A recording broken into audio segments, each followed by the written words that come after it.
Good afternoon. This hearing of the United States Commission on Security and Cooperation in Europe, the U.S. Helsinki Commission, will come to order. Good afternoon to everyone. I'm delighted to see this wonderful crowd, and welcome to today's field hearing on Baltic Sea regional security. This event is the first time in the 43-year history of our commission that we convene outside the United States. We're here to learn from the incredible group of panelists who have agreed to be with us today, but we're also here to underscore America's commitment to security in the Baltic Sea region and our unwavering support for U.S. friends and allies. I want to begin by thanking the government of Poland, which has been extremely gracious in working with us to organize our event here in this extraordinary and beautiful city. Indeed, we are especially pleased to be able to hold this event in the historic city of Gdańsk. There could be no more fitting place for us to understand the stakes at play when we talk about Baltic Sea regional security. After all, it was just a short distance from here that the first shots of the Second World War were fired, as Poland, despite a valiant defense, became one of the first victims of Nazi Germany. The people of Poland endured a cruel and devastating occupation that was followed by nearly 40 years of repressive communist rule. Through it all, they never lost their core conviction that their nation belonged among free democracies. Fittingly, it was also in Gdańsk where the movement began to end the terrible era, taking historic and courageous steps to reclaim democracy. The Solidarity movement became synonymous with the transformative wave of protests that swept across Eastern Europe and ended with the collapse of communism across the region, with the end of the Soviet Union, the end of the Soviet Union's violent and illegal occupation of Estonia, Latvia, and Lithuania. Since that time, Poland has become a good friend, important partner, and a stalwart NATO ally, and has assumed its rightful place as a leader in a stable and prosperous transatlantic community. We recognize that journey has not been easy, but nothing worthwhile ever is. Poland was given another chance at freedom, and it has not squandered that opportunity. I also want to mention that just a few moments ago, we went to the Basilica of the Assumption of the Blessed Virgin Mary in order to pay tribute to the late mayor, Pavel Adamovich, who was murdered just a few months ago. We met his widow, Magdalena, and we expressed America's deepest condolences for the loss that this city has experienced. Poles will undoubtedly draw inspiration from Mayor Adamovich's legacy in public service and civic virtue. As we sit today, less than 80 miles from Russia's border, citizens of Gdańsk are the last to need a reminder that the Kremlin has in recent years shattered notions of a predictable, stable regional order. With its illegal occupation of Crimea and ongoing war against Ukraine, Vladimir Putin's attempts to stoke division and instability abroad is felt every day by our friends in this region. Our delegation well understands that freedom, peace, and prosperity in the Baltic region is crucial to European and global security. This region sits at the epicenter of Europe's new north, a unique intersection of geography, infrastructure, education, good governance, and high technology industries. 80 million people live here and profit from the region's key role in European shipping and transit. The region is also a focal point for Europe's energy independence. We hope our conversation with today's panelists will provide a better understanding of how our collective efforts will continue to thwart Russia's desire to undermine the peace and security of this crucial region. We want to get a sense of the threats we should be most concerned about, as well as a clear understanding of the ways we may best move forward together. Moving forward together certainly includes standing shoulder to shoulder with two non-NATO partners present and on the second panel today, Finland and Sweden. Our former Secretary of Defense, General Mattis, put it well recently when he saluted, and I quote, both of your nation's serious approaches to security in support of a global order that respects all nations' sovereignty and territorial integrity, providing a steady anchor of stability in a region grown more tense as a result of Russia's unfortunate, unproductive, and destabilizing choices. I want to be as clear as I can about what our delegation is here to say, that under no circumstances can we be divided from our friends and allies, here or elsewhere. I was reminded of this key principle when I participated, along with a very large congressional delegation, in the commemoration of the 75th anniversary of D-Day in Normandy. I'm certain all of my colleagues are unanimous in their agreement with the sentiment of President Trump on that occasion. And I quote, "To all our friends and partners, our cherished alliance was forged in the heat of battle, tested in the trials of war, and proven in the blessings of peace. Our bond is unbreakable."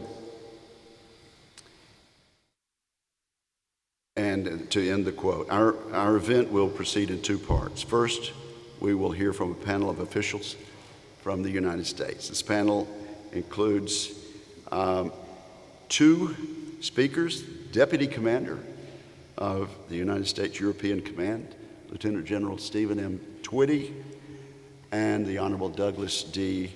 Jones, the Deputy Permanent Representative of the United States to NATO. We thank both of you gentlemen for being here, and we would ask that we begin with Lieutenant General Twitty. Thank you so much, and you may proceed in your own fashion. Thank you, sir. Chairman Wicker and distinguished members of the Commission, good afternoon, and thank you for the opportunity to appear before you today on behalf of United States European Command, Commander Todd Walters, and the over 68,000 brave and dedicated men and women who are currently operating in the European theater. The threats facing the U.S. interests in the EUCOM area of responsibility are real and growing. Our ability to counter these threats depends on the highly motivated team of patriots who strengthen solidarity and unity with our allies and partners as we improve the warfighting readiness of our joint force. Given our shared values, defending Europe is an essential element of defending the United States. Knowing the Russia military strength of the Euro-Atlantic Alliance, Russia seeks to engage in a conflict of competition below the level of armed conflict, as they continue to demonstrate a willingness to violate international treaties and disregard for the national sovereignty of their neighbors. Russia employs a whole-of-society approach through a wide array of tools to include political provocateurs, information operations, economic intimidation, cyber operations, religious leverage, proxies, and special operations, in addition to their conventional military forces. In cooperation with NATO, we seek to deter Russian adventurism and address the arc of instability building on NATO's periphery. Alongside our European partners, the United States is fielding an interoperable and multi-domain combat credible force that underscores our shared deterrent mission and demonstrates our unwavering commitment to the collective defense from all NATO members. When the Kremlin looks to the West, they see a cohesive alliance that has both the military capability and the political will to defend its member nations through increased posture, operations, and exercises. In security assistance, we have increased our building partnership capacity activities, special operation forces, and our vertical lift capabilities. EUCOM is also working a proposed $435 million integrated air and missile defense project to assist the Baltic nations in the development of a robust command and control network that will contribute to the NATO deterrent efforts and the overall combat credibility of our combat force posture. Operationally, we have shifted significant U.S. forces in the Baltic Sea area region by adopting changes in Operation Atlantic Resolve. Where previously there was one U.S. company on a 6-month rotation in the Baltic nations, we now support a periodic exercise-based presence in the region in addition to undertaking lead nation responsibilities for the NATO Enhanced Forward Presence Battle Group in Poland. This U.S. EFP battle group became operational in 2007. While the United Kingdom, Canada, and Germany act as framework nations for similar battle groups in Estonia, Latvia, and Lithuania, respectively. We recently concluded our annual ball top exercise, which practiced high-end warfare, amphibious landing capability, and interoperability in the Baltic Sea.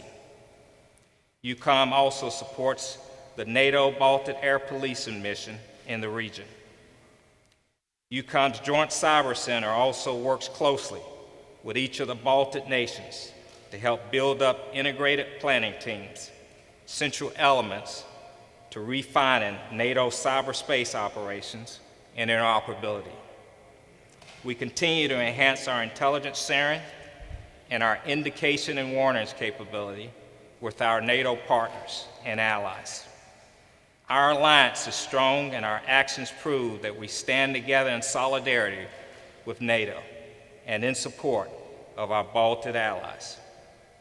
Since 2015, Congress has authorized and appropriated nearly $17 billion in EDI funds in response to Russia's aggression and malign influence.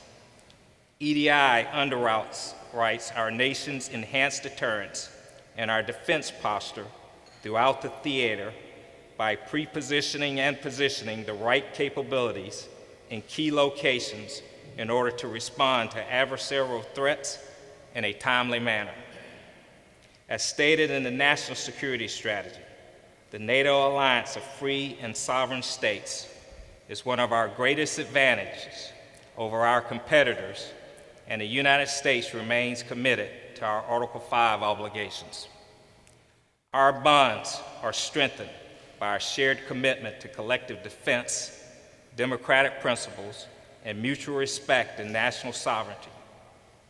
Ultimately, the United States is safer when Europe is prosperous and stable.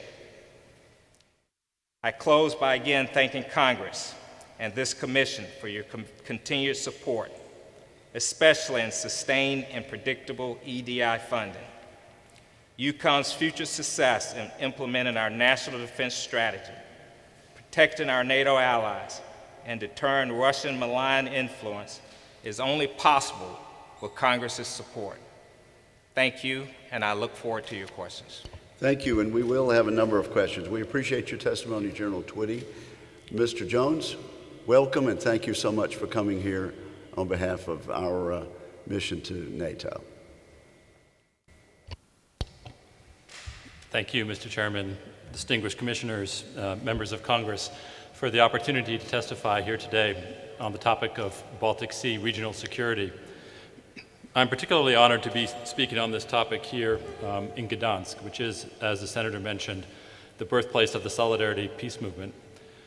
I spent 3 years of my life in my youth, from 1978 to 1981, living in Poland, when my father worked at the U.S. Embassy in Warsaw.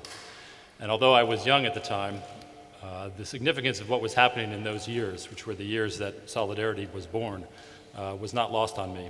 And my siblings and I would frequently walk down to Solidarity headquarters in downtown Warsaw to buy Solidarity pins and t-shirts and bags so we could have our own little piece of history. And my trip to Poland to speak here today at this hearing is my first time back since my family departed in 1981, a few months before the communist government declared martial law in an attempt to destroy Solidarity.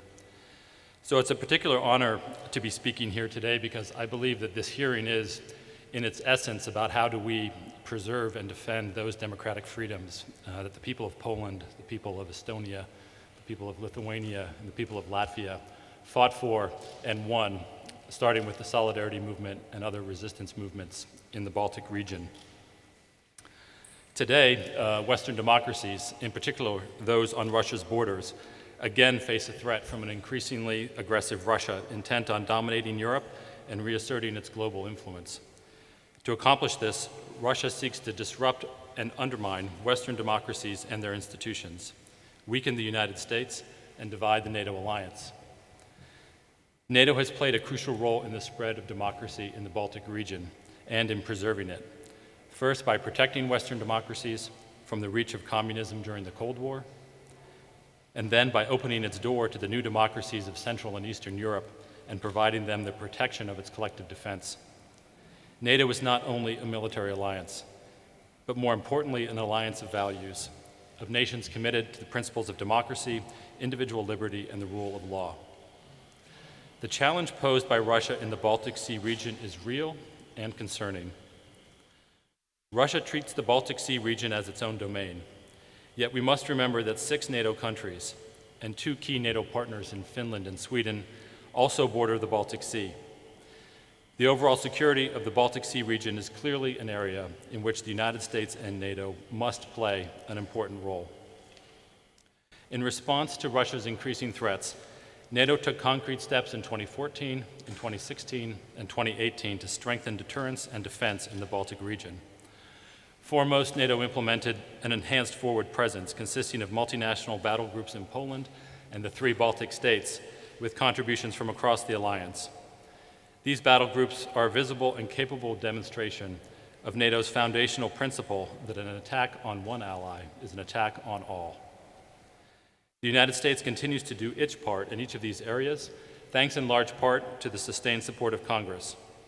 Our commitment to Baltic security has been demonstrated through the European Deterrence Initiative, which exceeds $6 billion in 2019.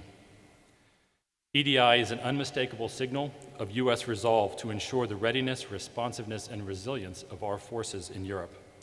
And I'm grateful to be joined by Lieutenant General Twitty, who's outlined these activities from the perspective of European Command. But the threat from Russia has evolved beyond simply a military one. It includes hybrid attacks, as we've seen in Ukraine and Montenegro, to name only 2 examples. Cyber attacks and influence operations designed to inflame fault lines within our societies and to weaken our democratic institutions. To address these new and evolving threats, NATO developed a new strategy for responding to hybrid threats and established a mechanism to deploy counter-hybrid support teams to support allies, and it continues to strengthen its cyber defense and response.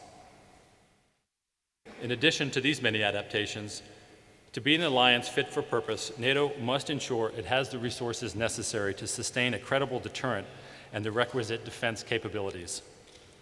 For the United States, your support in Congress has assured that we will lead by example with defense investments that keep our military prepared.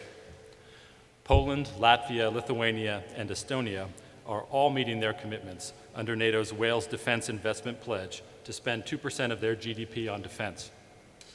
But this approach is not shared by all allies. In fact, sustaining our alliance's military strength and ensuring NATO has the capabilities to maintain its deterrence and defense will only be possible if all allies meet their commitments under the Defense Investment Pledge. Mr. Chairman, for more than 70 years, NATO has been at the center of the transatlantic relationship. This year, we celebrated the 70th anniversary of the alliance in Washington, D.C. It was a tremendous milestone. NATO has succeeded for 70 years because it has constantly adapted to meet new security threats. Today, we are making progress, but much more remains to be done. The state of our alliance is strong, but we must continue to adapt to ensure our collective security for the next 70 years. Thank you. Well, thank you very much to both of you. And Mr. Jones, let me pass along our appreciation to Ambassador Hutchison, our former colleague. I have spoken to her and a number of us in preparation for this hearing, and so please thank her for her support and for sending you along. General, thank you for being here and for your career of service to the United States, which continues. Let me make sure we understand the view from a general standpoint. Is this region more dangerous than it was 2 years ago, or is it less dangerous, General? And how would you justify your response? I would justify it in a couple of ways there, sir. The first one that I will tell you, Is it more dangerous or less? Yeah, I will tell you it's more dangerous from the standpoint of malign influence. In the standpoint of our deterrence capability against a Russian ground threat, I would say it's less dangerous. Through your assistance with EDI, it allows us to increase our capability, both from an exercise standpoint with our Baltic partners and building capability and capacity here in terms of infrastructure.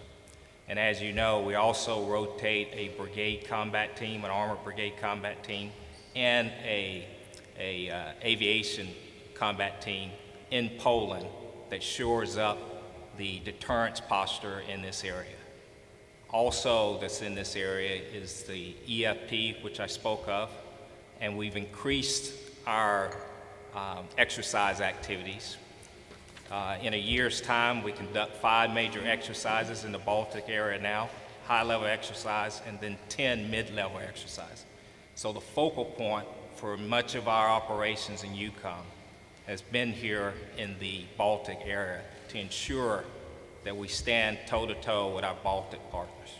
So the region is more dangerous than, or at least we can say the threat level is higher than it was a few years ago, and our response as far as the United States goes and our allies is stronger as a result of that. Is that correct? Absolutely, sir. And a part of our response from the United States and part and parcel to our contribution to the European Defense Initiative is our increase in troop strength and personnel strength here in the European region. Is that correct? That's correct, sir. And including also more air strength and the size of our fleet. Would that be correct? That's correct, sir. We've increased here in Poland up to 4,000 U.S. military on the ground. As you know, a couple of years ago, we just had shy of 2,000 soldiers. So we've increased 4,000. And I think you're aware of the 2 billion Polish offer, which has been accepted, which will allow us to go up to additional 1,000 soldiers to increase the capability here as well. Thank you. This Congress has enacted as a statutory provision that the 355 ship requirement is now the statutory law of the United States of America. Are you going to need a larger or a smaller fleet in the next few years here in this region? We will require a larger fleet. We're working with the Pentagon and OSD now. We're looking at 2 more additional destroyers that will come to Europe to allow us to be able to operate not only in the North Atlantic, but down through the North Atlantic, in the Baltic Sea, in the Black Sea, and into the East Mediterranean. If you look at the Russian maritime capability and what they're doing now, they're operating in those areas, and we need to be able to extend our reach into those locations as well. Is it fair to say that that the additional expenditure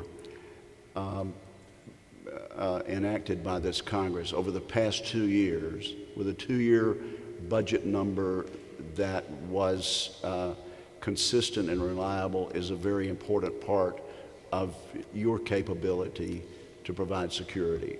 Absolutely. Sir, without EDI, we could not progress the way that we progressed over the last 2 to 5 years. That increased monies, it has allowed us to focus on the exercises that we require, focus on the interoperability with our NATO partners, and to also increase the infrastructure in this region. The further you go from west to east, there's immature infrastructure, things such as basin requirements, ammunition storage facility, fuel capacity, and so forth.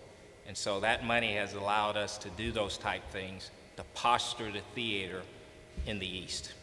Sir, if we were for some reason not able to agree on a budget number, and if we moved back to the practice of several years ago with continuing resolutions and uncertain budgetary figures for you for a period of time, what would that do to your capability of fulfilling our mission and our aim here in the region?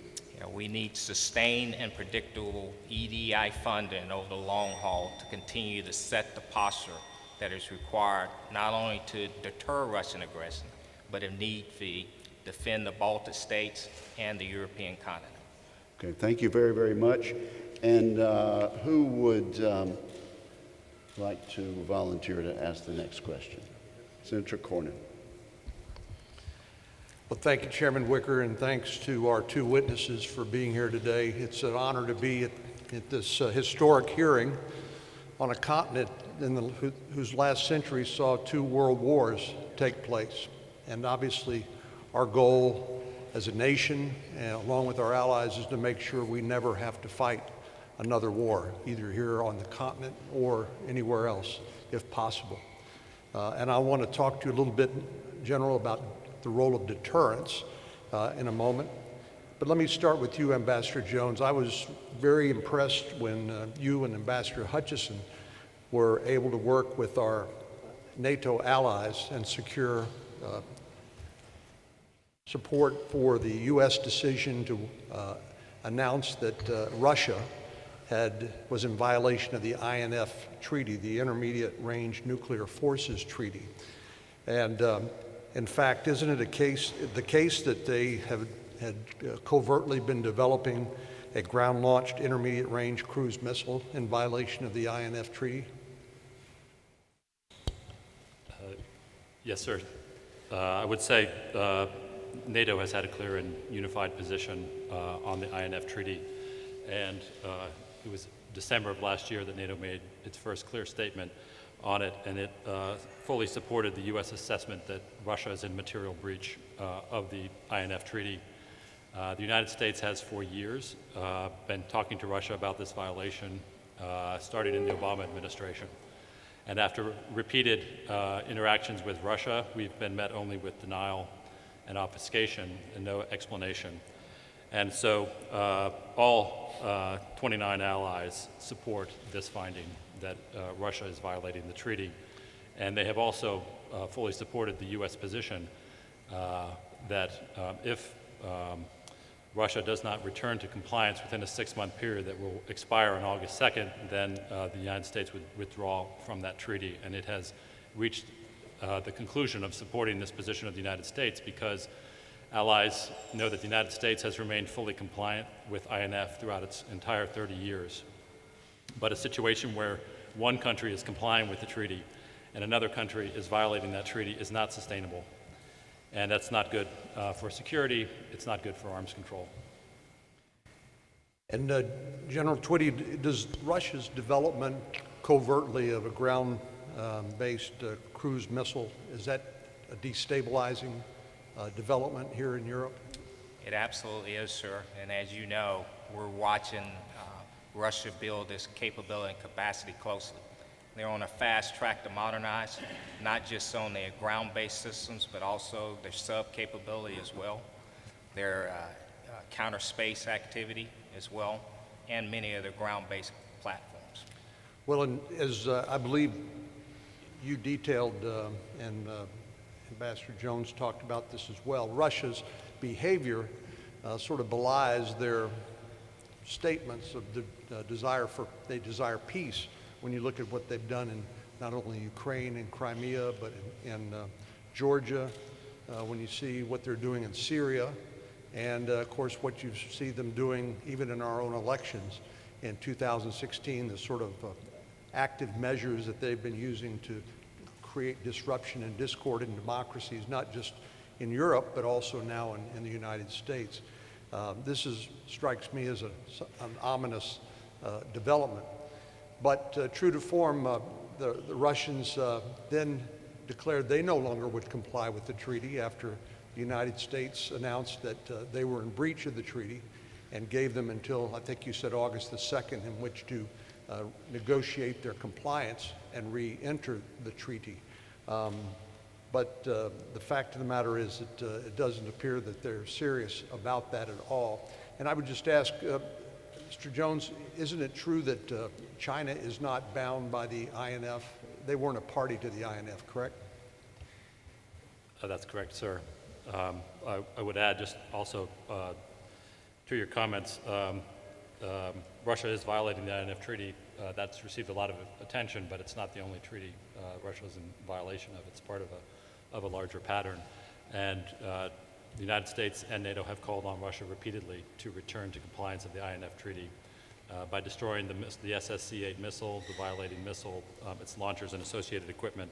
But as you say, unfortunately, there's been no indication yet, any sign that Russia is serious about returning to compliance to this treaty.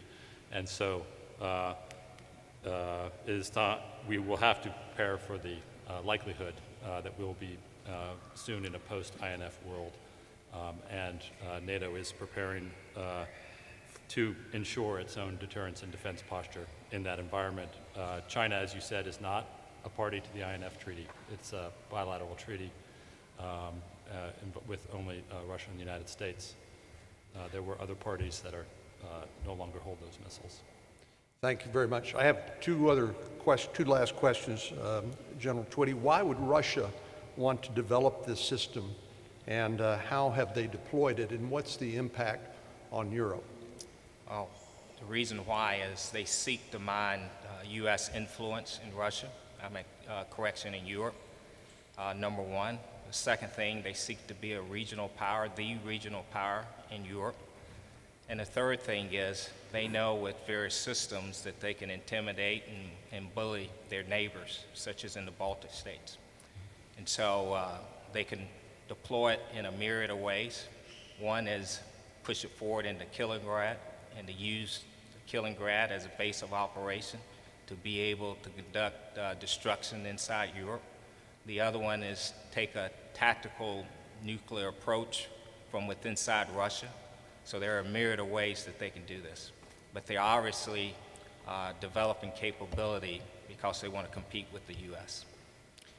Obviously, our military is supposed to fight and win our wars, but I think of our military as the peacekeepers, the ones who make sure that no one risks war because they fear the consequences in part.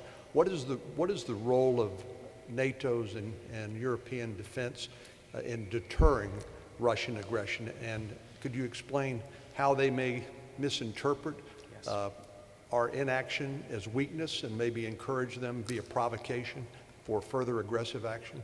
Yes, sir. So every single day, that's one of my missions as the Deputy Commander of European Command, is determine whether we pull in the right leverage to deter Russian aggression in the European theater. We do that along with NATO and at SHAPE headquarters. So there's various capabilities and activities that we do to act as a deterrent, mostly focused on Russia's malign activities, particularly here in the Baltics. You see them conducting cyber operations here in the Baltics to intimidate the government here, to undermine the government here. You see the propaganda and information campaign that they're doing with the local populace in our Baltic states. We conduct information campaigns along with it, counter cyber operations as well to support our NATO partners and members in that effort as well. Thank you very much, Senator Cornyn. Mr. Jones, what other treaties, if quickly, are the Russian leaders violating? I would say the Open Skies Treaty, Vienna document, INF come to mind. Okay. And if you could supplement that answer, that would be helpful. We have Representative Tom Graves. Thank you, Mr. Chairman. And first, let me thank you for assembling this conversation today. I think this is a very important topic to be discussed, and no better location to have that discussion than this important region. So thank you for the effort of you and your team to do this. General Twitty, you referenced, I guess, Kaliningrad and that territory. Can you help us understand what is it being used for? What do you see happening there? Some of the new developments of that territory and the strategic positioning of that area and what it might mean to this region. Thank you for the questions. First of all, as you know, Kaliningrad is non-contiguous to Russia. It is used as a forward location that can provide significant military capability for Russia. As you look at Kaliningrad today, they have about 2 brigades of infantry and armor sitting there. They also have a significant integrated air defense missile capability there in the form of SA-20s and SA-21s. In the Baltic Sea, where they have a seaport there, they have a pretty significant naval capability there. And so overall, they have forward capability that they could use its geographical location to its advantage. Now, the disadvantage is, if you look at where Kaliningrad is, it's surrounded by 2 NATO countries, Poland to the south and Lithuania to the north. And just as they are positioned capability forward, we're positioned in equal capability to be able to counter the Kaliningrad threat that we have. So you would consider it, in essence, a military outpost? If you want to call it that, that has the capability to be a formidable outpost in which to launch significant capability from Russia into Europe. Do you have any concerns about nuclear weapons in that region could be deployed from that region at all? It's a possibility. As you probably have heard, they have the Iskander that's located also in Kaliningrad. I have no reports of whether they have nuclear capability of cruise missiles at Kaliningrad, but that Iskander has the capability to launch nuclear weapons. I guess my last question about that territory, have you seen a recent uptick or building up of military forces or strength in that region within the last 6 months, 8 months, 12 months? In the past year, we've seen an increase of bombers as well as fighters. They have approximately 3 fighter units, fighter squadrons in Kaliningrad, approximately 2 bombers and 1 fighter squadron. And so we have seen an increase in fighter capability into Kaliningrad. Thank you. Thank you for that report. And thanks for keeping an eye out on that territory. Mr. Jones, we've taken action from a U.S. perspective to enact sanctions against many leaders in Russia and Russian companies. Are you seeing a positive impact? Is that helpful, or should there be more? And are other NATO countries participating equally, or what's your perception of that impact? Is it helpful? Thank you for the question, and I would say yes, it is helpful. There have to be clear consequences for Russia for its behavior, and that's an important part of deterrence. They have to know that there will be repercussions for the kind of aggressive behavior, and that those repercussions can come in different ways, but sanctions is an important element of that. We have seen some European allies and the European Union have also implemented sanctions, particularly in response to events in Ukraine, and as always, we're more powerful when we act together and send a more unified message. You know, after the aggressive acts towards Crimea, a lot of folks have similar concerns about this region as well. Is that something that you think is a possibility, or is this, are we overly concerned about that? Is this a different perspective because these are NATO countries? What would your response be to that? Well, we are concerned about it because we've seen Russia is becoming increasingly aggressive, and it's using, it has sought to, it is seeking as part of a comprehensive strategy to weaken ourselves, United States, our allies, and the NATO alliance. It is different. These countries that we're talking about today are NATO allies, and they're under the protection of Article 5. So it would be a very different ball game that would be an attack on the alliance as a whole.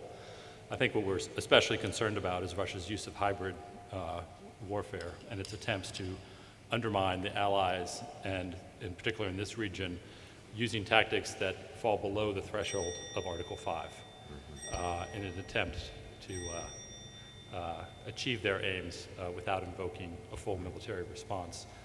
That's the area where NATO has built up increasing capability, but it's one area where I think there's also more work to be done. Thank you very much, Representative Graves, and thank you for that last question and for your response, Mr. Jones. The Russian invasion of Crimea, the Russian invasion of a sovereign nation of Ukraine, was a gross violation of international law.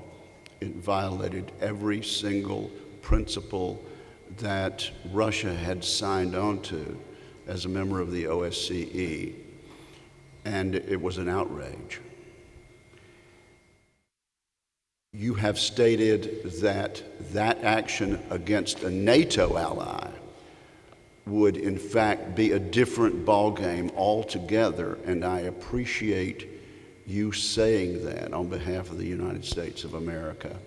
And I would underscore that, and I think every member of this panel would underscore this. We have Article 5 obligations to our NATO allies, and as far as I'm concerned, they are sacrosanct and would present a far different scenario if anyone were to try that sort of action. So thank you for allowing me to interject that. We next have Representative Billy Long of Missouri. Thank you, and thank you all for being here today and participating in this historic field hearing. Really appreciate it. General Twitty, what's Vladimir Putin's biggest fear? What's he afraid of? A couple things I would say, sir. Number one, he fears NATO continues to grow in his periphery. And every day he wakes up and looks west and he sees a pretty credible capability and solidarity of a NATO alliance on his back door. So he fears that. The other thing that I will tell you that he fears is the U.S. in the region. Russia wants to be the dominant regional power in the region. And he's working hard through his malign activities to gain that. On a scale of 1 to 10, give me a 1 to 10 on the success of their military buildup over the last 10 years. Russia's buildup? Yes. I will tell you that Russia is growing in capability and capacity. What has allowed them to become better, quite frankly, is the operations that they've done in Ukraine and continue to do in Ukraine, the operations that are going on in Syria, just like U.S. forces rotating in out of Iraq and Afghanistan. They've gained a lot of experience by participating in those operations. And their military buildup as far as Yes. armed weaponry and things, what? In terms of their military, Pretty successful? I mean, are they an 8 on a scale of 1 to 10 or a 10 or? the oil money and the funding that they received as a result of the oil money, he's used it well. In terms of his capability and his submarine capability, he's probably got one of the best submarine capabilities out there in a set of events. He's also has significant space-based capability and counter-based space capability. He's improved his air defense capability. The SA-21 and SA-20s are pretty good systems. And he's also improved his land-based maneuver systems and his tank capability and his infantry fighting vehicle capability.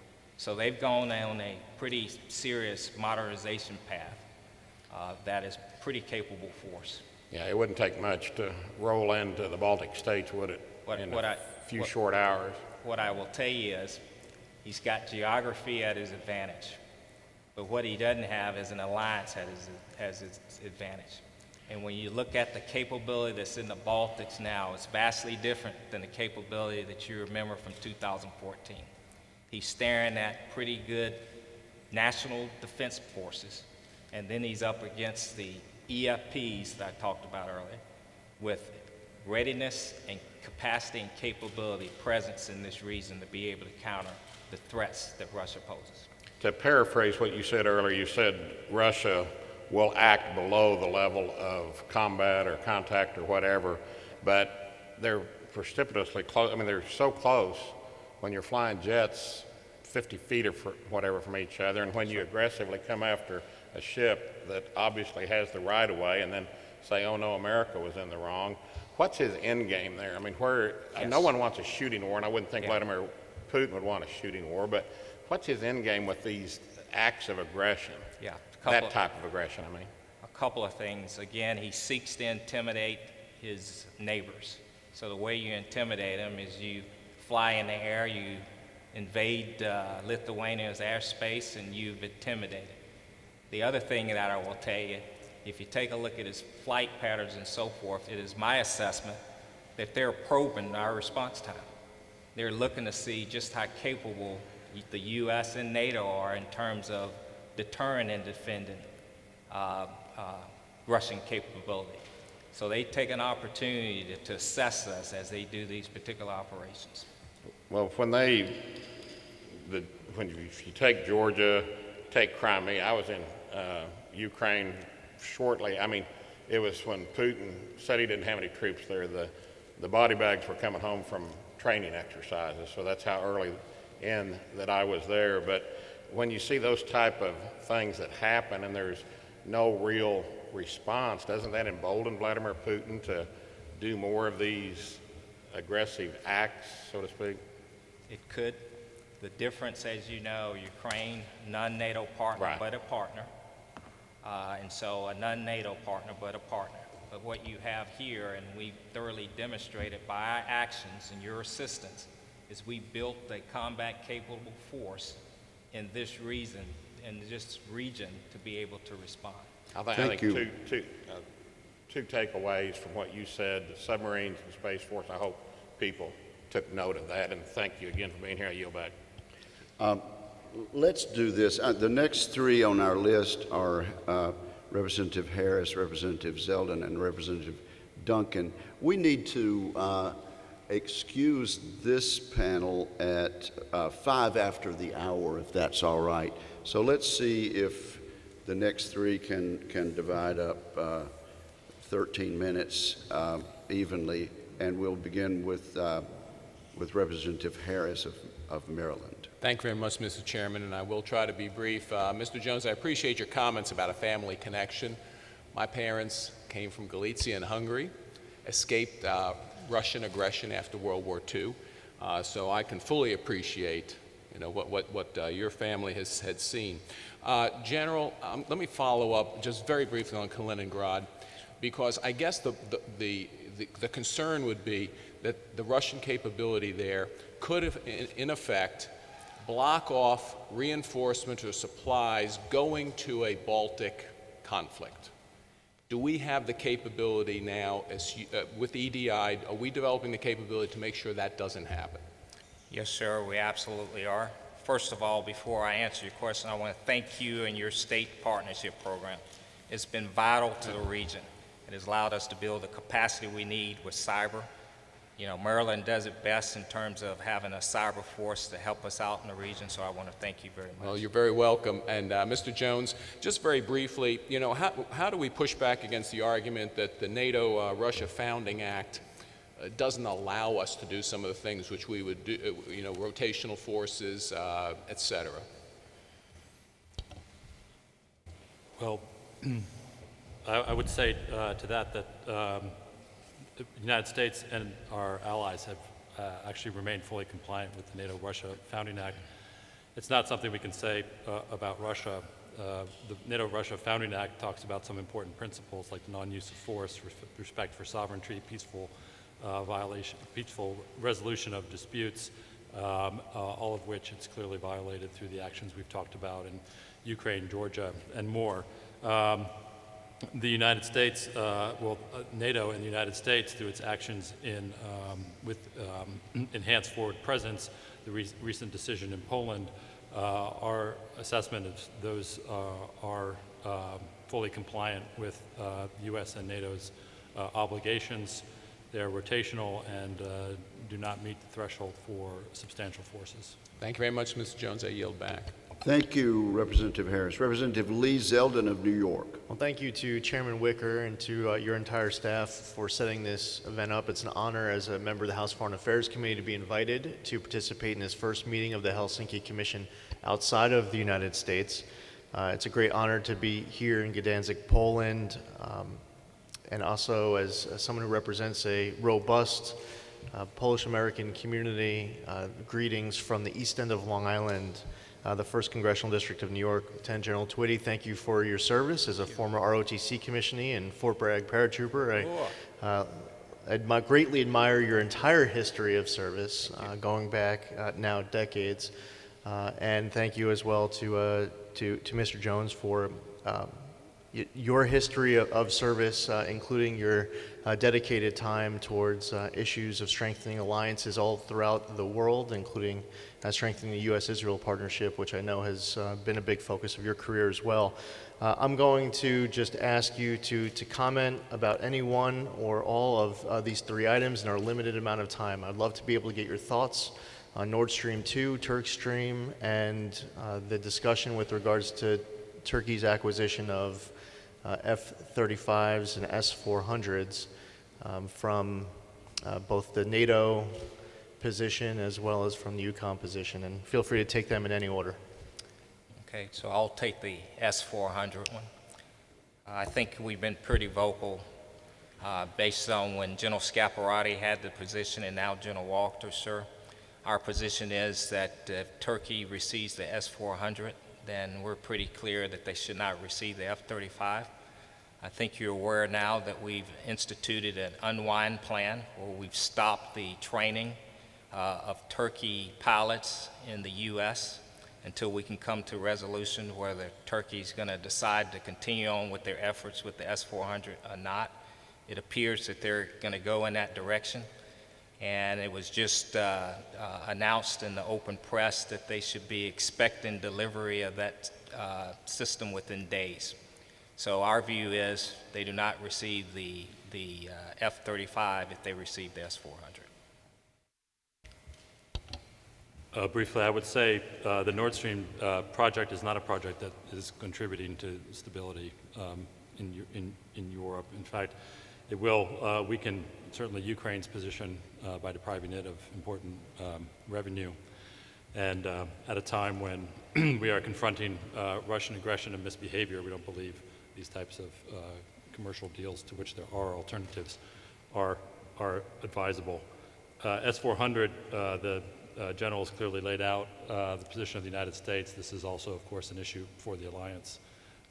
And acquisition of the S-400 would hurt interoperability within the alliance, and we hope that Turkey does not take possession of this weapon system.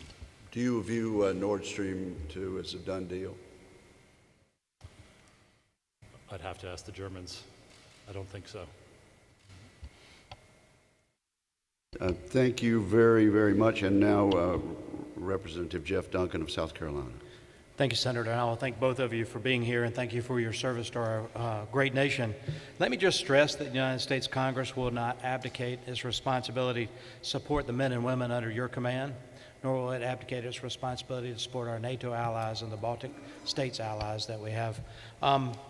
General, you said in your statement that when the Kremlin looks to the West, they see a cohesive alliance that has both the military capability and the political will to defend its members' nations. You go on to say that Moscow is intent on undermining NATO activity, seeking and exploiting fissures in alliance solidarity. When I think about the recent events in the European Union, Brexit coming to mind, but also President Macron said yesterday, reminded his counterparts that the EU countries give an image of Europe that's not a serious one. So when you talk about fissures, what are we doing to shore those fissures up, and how are we meeting them head on? Because I don't believe we want to show any weakness to Moscow, and I don't think we have any weakness. That's right. I think we are showing solidarity. I think we're showing strength and force and numbers and in financing. We're seeing NATO and Baltic states countries increasing their spending. So how can we make sure that you can assure us that those fissures are being closed up and addressed? Yeah, well, thank you, sir. I think you know that I'm from South Carolina, and you're from the great state as well, so it's good Yes, to sir. see Go you. Tigers. Cool. Okay. I like your tie. But Objection. Yeah. But at any rate, to answer your question, as you know, that we're in an alliance that includes 28 other nations. And then you add on the EU there's 22 common nations when you add on the EU. And as you know, EU will have their priorities, and we will have our priorities as well. You know, one of the parties in the EU right now, as well as NATO, is ensuring the flow of immigration from North Africa up into Europe to make sure that they suppress that. And that is a priority. And in some cases, if you talk to many of our allies, Russia is not the #1 priority. So it's those type things, ensuring that we stay locked in step with continued funding, the 2% increase, number one, and also that operations and activities and exercises are fully funded as part of NATO, and they're actually participating in these exercises. And so it's those things that we need to make sure that we stay in lockstep and agreement and continue to show solidarity with. Thank you. I would ask Mr. Jones to talk about the funding and how NATO is shoring up or solidifying those fissures that we're talking about. Well, as an alliance of 29 allies, we do have disagreements. We don't make a secret of that. But what NATO has been successful in doing is always coming together on the important issues of deterrence and defense and building strong unity within the alliance. And we've always found ways to come to unity on important questions. Defense spending is one area where we have, I wouldn't say disagreement, but different approach. But the trend is positive in general. This will be the 5th consecutive year of non-US allies increasing defense spending. By this year, it's predicted that 8 allies will meet the 2% target. That's compared to only 3 in 2014. And if you look at the period from 2016 to 2020, there'll be almost $120 billion of extra defense spending than originally planned.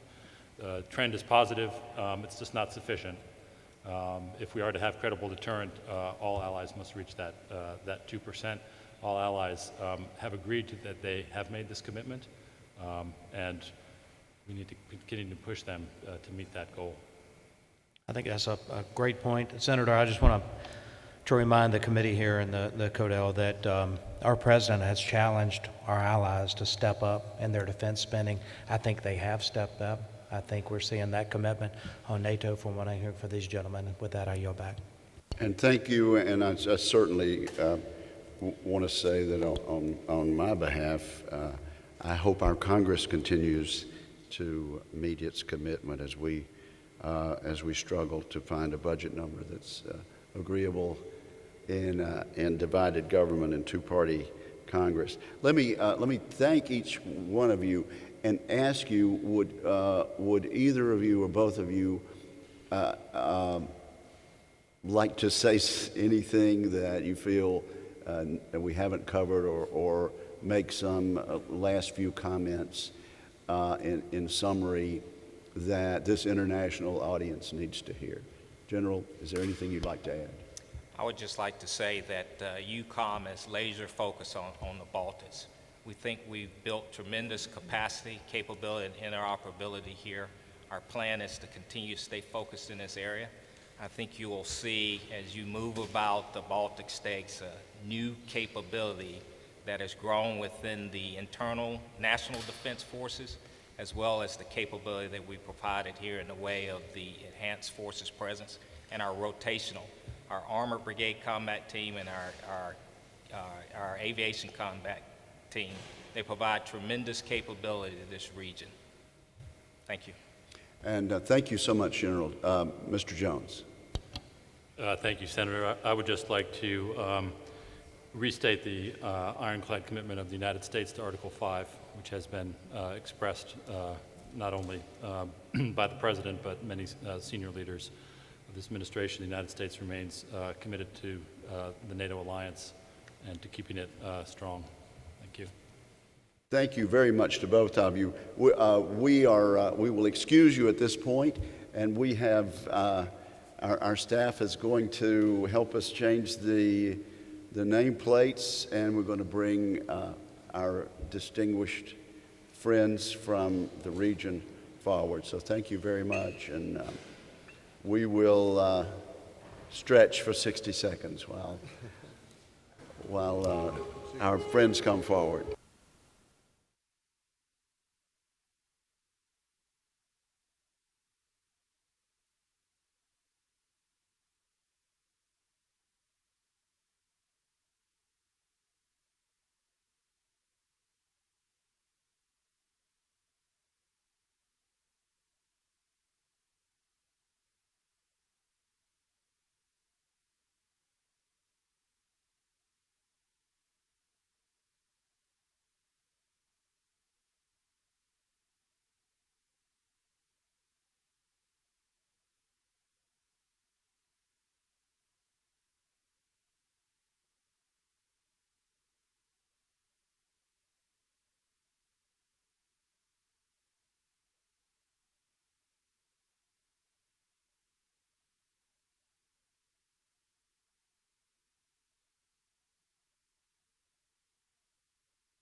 That's good. If we could convene in the next moments or so.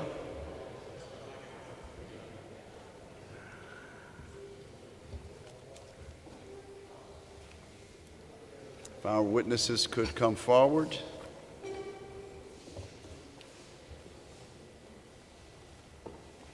And once again, let me thank our first panel for their excellent contributions and for the way that our members were able to get them to enlarge on their comments. I think this is very valuable testimony. We now have an extraordinary set of senior officials from this region before us today.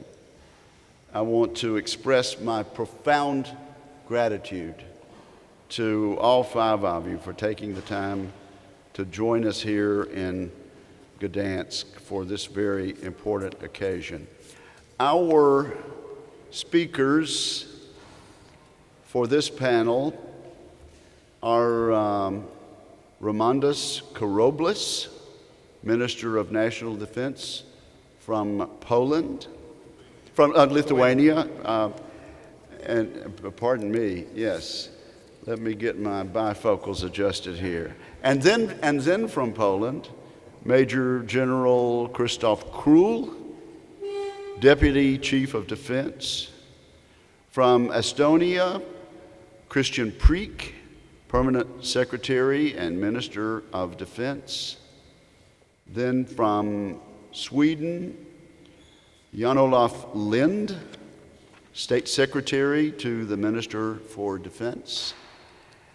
And then from Finland, Janne Kusela, Director General of the Defense Policy Department in the Ministry of Defense of Finland. So, gentlemen, thank you very, very much for participating.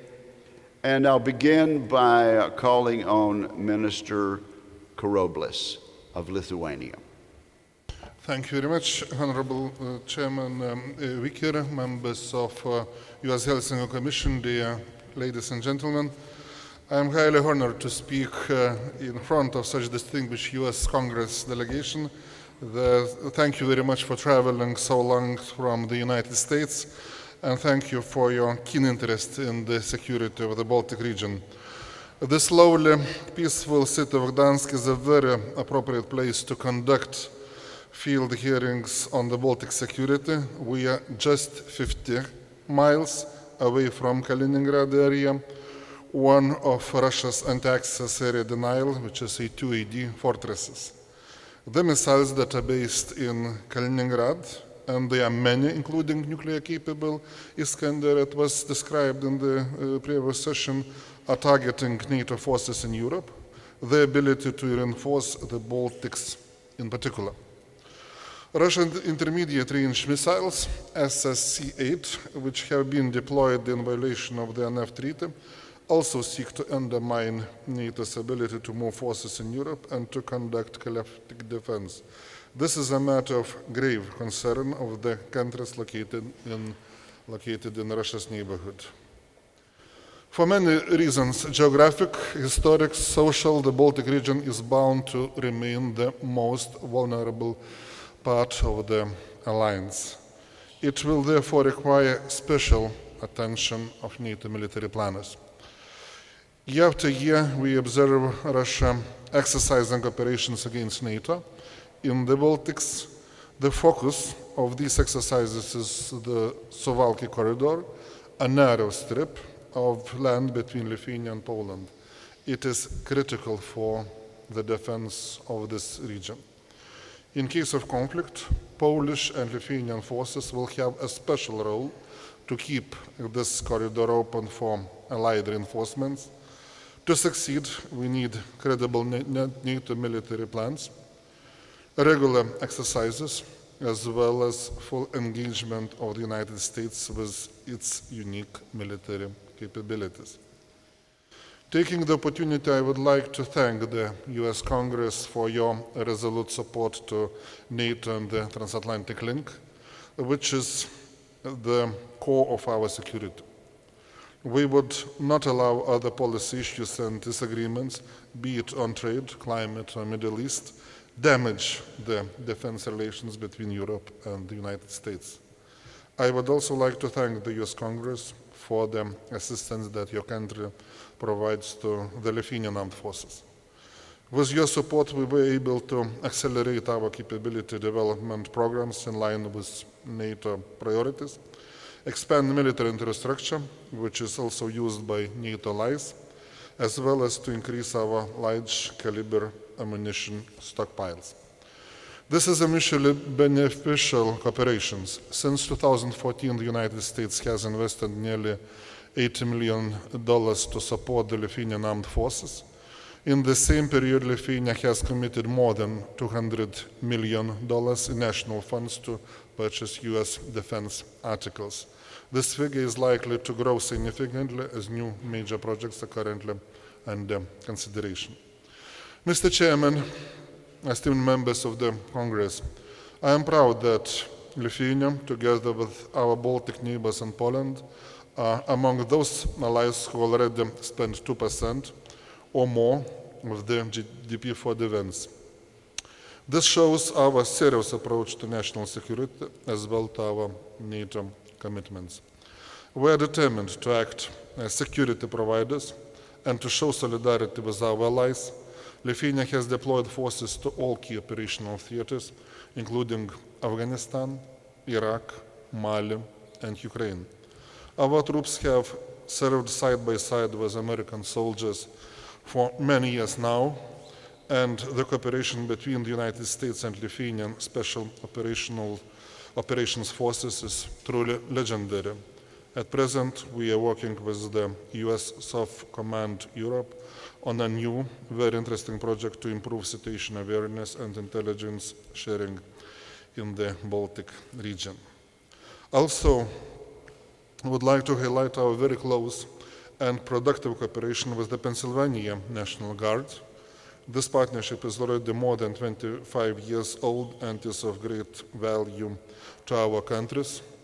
And also, as example, last month, it was the month of the partnership between Pennsylvania and Lithuania, and this was announced by decision of the Senate of the Pennsylvania Commonwealth. We're also grateful to the United States for leading the process of NATO adaptation to the new security realities. There is a substantial progress in a number of areas, including overall defense spending within the alliance. NATO command structure and plans will be adjusted to meet the requirements of Article 5 situations. In this regard, we welcome the establishment of US Second Fleet, which has just completed the first major exercise in the Baltics, which is Baltops. The alliance also works to improve the readiness of NATO forces and to facilitate military movement across Europe. This key stance of work is the enduring legacy of the former US Defense Secretary James Mattis. In conclusion, Mr. Chairman, I would like to highlight two areas which in our view will require special attention over the coming months. One relates to the recently announced deployment of additional US forces to Poland, which we sincerely welcome. Presence of US troops changes the risk calculus in the Kremlin, making military challenge to NATO considerably less likely. We hope, therefore, that these additional US forces will be used to maximize their deterrence value for the entire Baltic region. The second issue is air defense. This is a critical capability gap in Baltics, which we urgently need to address through our national and NATO efforts. The new Secure General Todd Walters is fully aware of this situation, and we look forward to working closely with his staff at SHAPE and US European Command to address this critical shortfall. Mr. Chairman, I thank you very much for the opportunity to address this distinguished group of US congressmen. I am very much looking forward to our follow-on discussions. I will be ready to answer your question to General Twitter about are we secure or not, a question about Kaliningrad, and also, of course, Ukraine, which is keeping the southeastern flank of NATO. Thank you very much. Thank you very, very much, Minister Karoblis. We very much appreciate it. And Major General Krull, you are next, and you're recognized. Chairman Wicker, distinguished members of the Commission, thank you very much for this opportunity to speak to you about regional perspective on Baltic Sea region security. On behalf of Ministry of National Defense, Minister Błaszczak allowed me to express our gratitude for your decision to pay a visit to Poland and convene a field hearing in Gdańsk. We are absolutely honored that the Commission took decision to hold proceedings first time in its 43-year history in Poland. Let me also underline that our presence here is extremely remarkable, taking into account the fact that the Second World War outbreak took place near 80 years ago, 1st September 1939. A few miles from this location where Armadillo Schleswig-Holstein opened fire from all her guns to Polish army debarkation point at Westerplatte. Polish tragic and existential, the worst possible experience from that period established clear direction in our efforts related to building safe and secure environment for Poland and for the region. Our attention and efforts are continuously focused on Russia, militarization and aggressive behavior, which is the biggest challenge for stability in the Baltic region. There is no doubt US involvement is crucial in all these efforts. Let me present Polish perspective and priorities in countering these challenges. So first of all, I'd like to say a few words about Russian foreign policy concept promulgated in November 2016, where Russia positions itself as an independent global great power. Russia is self-reliant in defense and participate only in Russia-centric or Russia-led military alliances. Russia maintains a Russian-centric economic security order in its neighborhood, claiming its sphere of influence. What are the Russia goals and priorities in their foreign policy? Weaken the unity of Western policy, accelerate inevitable, although difficult, US adaptation to the realities of multipolarity and a world without Western hegemony. So now we understand why they behave as they behave. Russia is looking forward for opportunities to challenge and reshape the post-Cold War international order, particularly to challenge the US position in areas where Russia claimed its strategic interests in its central European neighborhood, particularly. Russia has a very limited possibility to compete in economy for social perspective in citizens' level of life or cultural domain, but at the same time, Russia built military strength and capabilities to destabilize situation, stimulate regional tensions, escalate proxy wars. There is no doubt military tool is the most important in Russian politics reservoir. Russian Federation executes massive and snap exercises ranging from the high north through the Baltic region to the Black Sea and Mediterranean region including. We witness negative tendencies in the Russian military posture. Russian western and southern military districts are leaders in terms of modernization and new capabilities development. Let me provide you some figures concerning Russian state armament program 2018-2027. So they decided to spend around 700 billion US officially. However, if, as we calculated, their expenditures, taking into account purchasing power in Russia, Russian defense industry, the amount increases to up to 2.5 times. Russia remains the third largest in the world with much higher percentage, I'm talking about defense spending, and Russia is much higher percentage of its defense spending dedicated to research and development than in most developed European countries. We observe that there is a visible but no decisive impact of sanctions on Russia building its capabilities.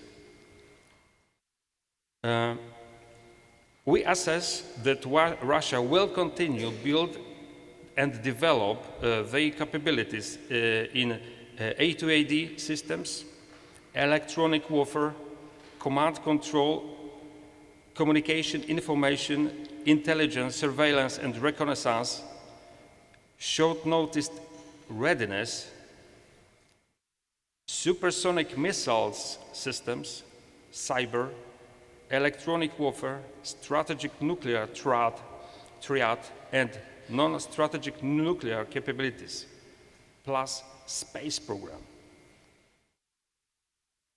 Russia is obsessed with maintaining control over escalation dynamics. It will seek to determine possible conflict quickly and achieve objectives in a very short period of time, using all means and its disposal, conventional or non-conventional. Threat of using nuclear weapons, asymmetric responses, hybrid tools, use of special forces, special operations forces, such was this scenario, for example, of recent exercises Zapad 17. We are also in front of next exercises that will be held this fall, Union Shield, and we will closely monitor that exercise as well. It should be also underlined that a large percentage of the land component of the Russian armed forces is available at a high readiness for short notice contingencies. Militarization of the Baltic Sea region by Russia has already been underlined by my predecessor, pointing out at Kaliningrad, for example.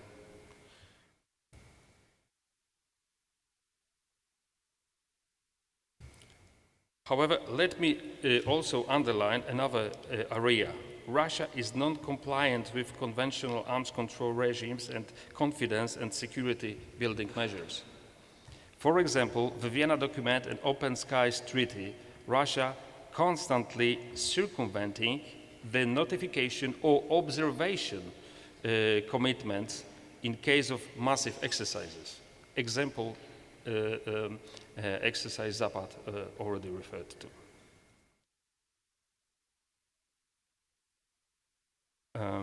Russia alternately increases and decreases the intensity of international tensions.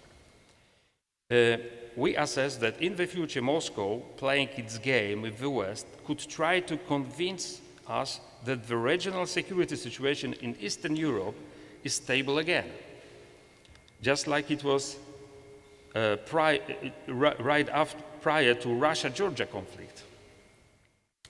So we must remember that it might be another Russian test of our solidarity and resolve.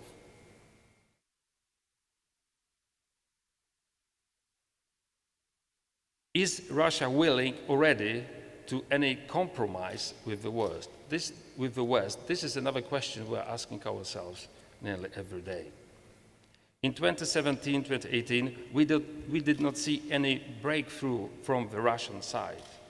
Russia continued its aggressive actions, persistent violation of international law, military buildup, and political cohesion. Concluding this part, I'd like to underline that we do not hope that President Putin's administration will change its attitude towards Euro-Atlantic community and reshape its policy to Ukraine or Georgia. I'd like to say now a few words about hybrid threat, how we assess that, not only in a military dimension, but also in other dimensions. The military pressure is complemented by the hybrid warfare, combining different instruments, military and non-military, with the hostile intentions, but below the threshold of a recognized war. We are targeted by cyber threats that intensify, continues to grow.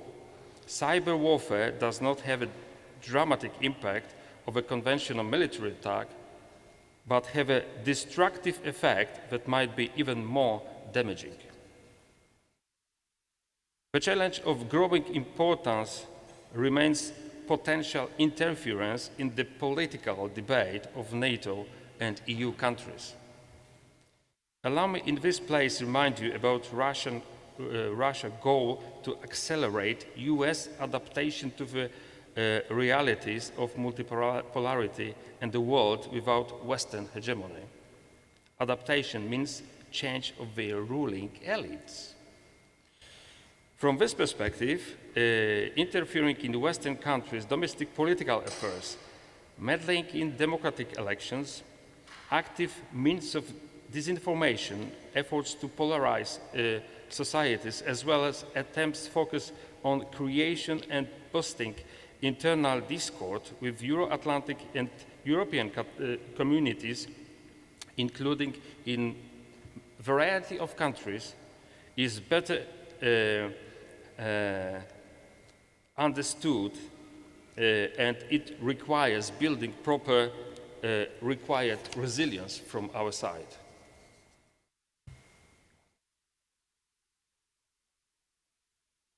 From Polish perspective, energy security is also important. We highly value the cooperation between Poland and the United States in the field of energy security. For example, LNG long-term contracts. It is important for the whole Baltic Sea region, especially in the context of unfortunate Russia-German Nord Stream 2 project.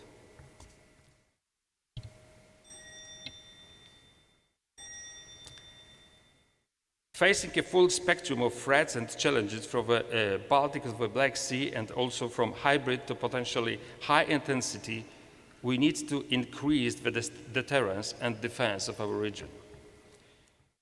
The ongoing process of enhancing deterrence and defense has one ultimate goal: assure the capability of NATO to conduct, in accordance with Article 5 of the Alliance Funding Treaty, large combat operations of collective defense. Collective defense remains, in fact, the core mission of the alliance. From a military standpoint, the crucial objective is to achieve right balance between forward presence and reinforcement for increased deterrence and defense in NATO eastern flank to counter Russia's short notice scenario aimed at political and military isolation of the conflict. To achieve it, we would continue NATO adaptation. The most important focus of these areas are the following. From Polish perspective, we welcome and support comprehensive efforts to increase NATO ability to reinforce, including full implementation of Readiness Initiative, well-known 4x30 project, decided at the Brussels summit. Continuation of NATO command and force structure adaptation. Further streamlining movement of troops across the Euro-Atlantic area. In this domain, cooperation between NATO and European Union, from our perspective, seems to be absolutely important.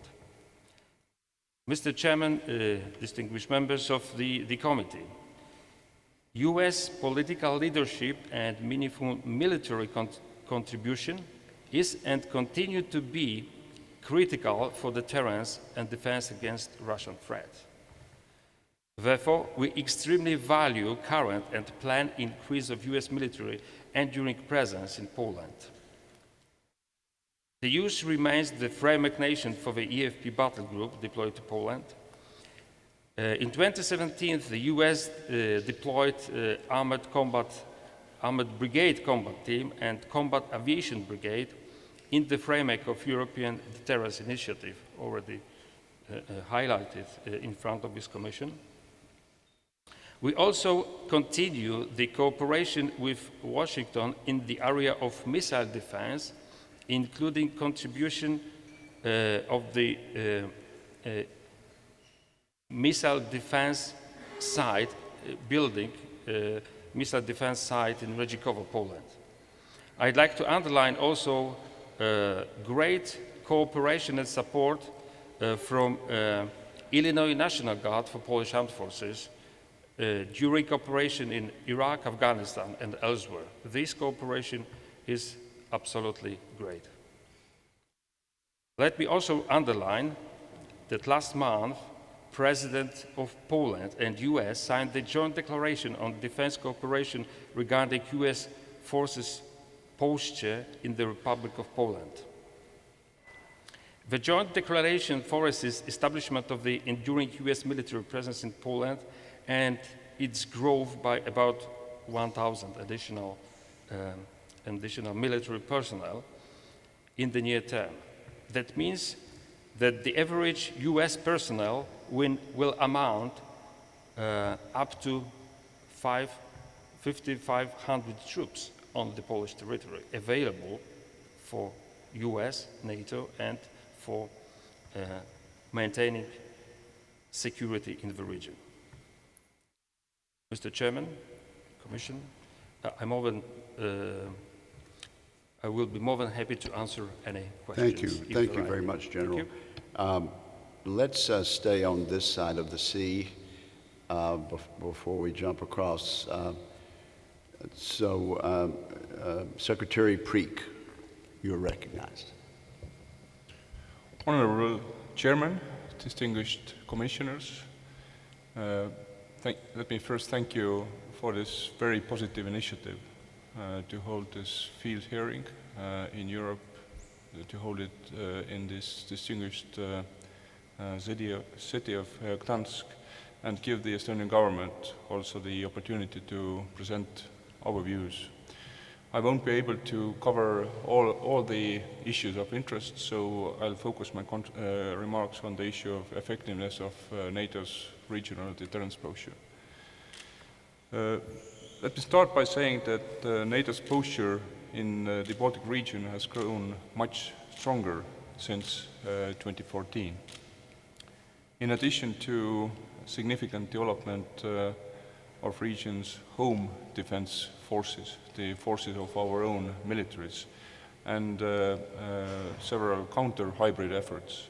We now also have NATO battle groups in all Baltic states, and enhanced NATO air policing presence, and more allied maritime visits to our ports. We see an increased number of NATO and allied live exercises in the region. The recently announced additional presence of a larger contingent of American troops in Poland further strengthens NATO's posture regionally. It is important that those troops also contribute to the US military footprint in Lithuania, Latvia, and Estonia.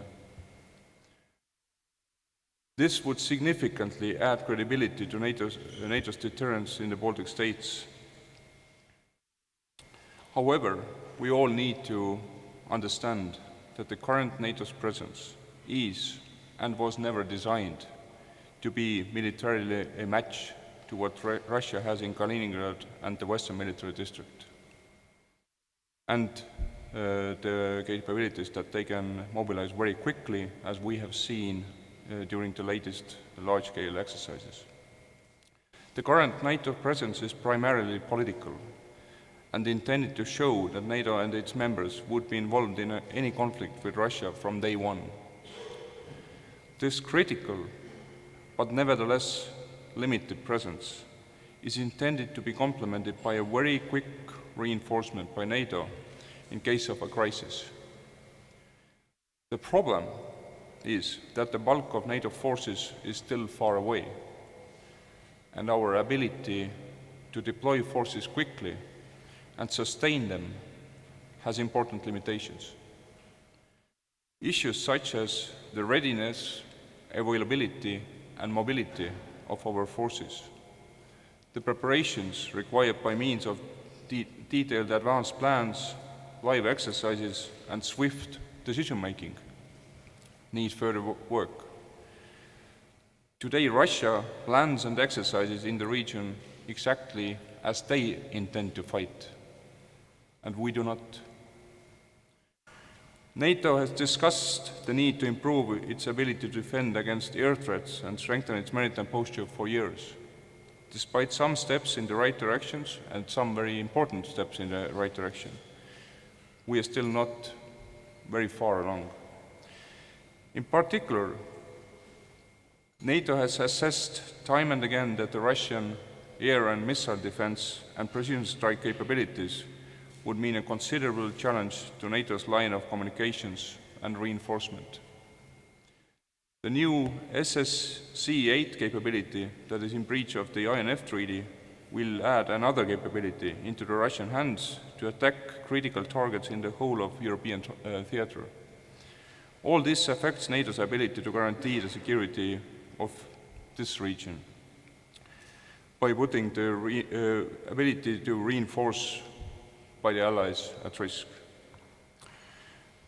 Without real solidarity between allies, NATO posture in itself is just an empty shell.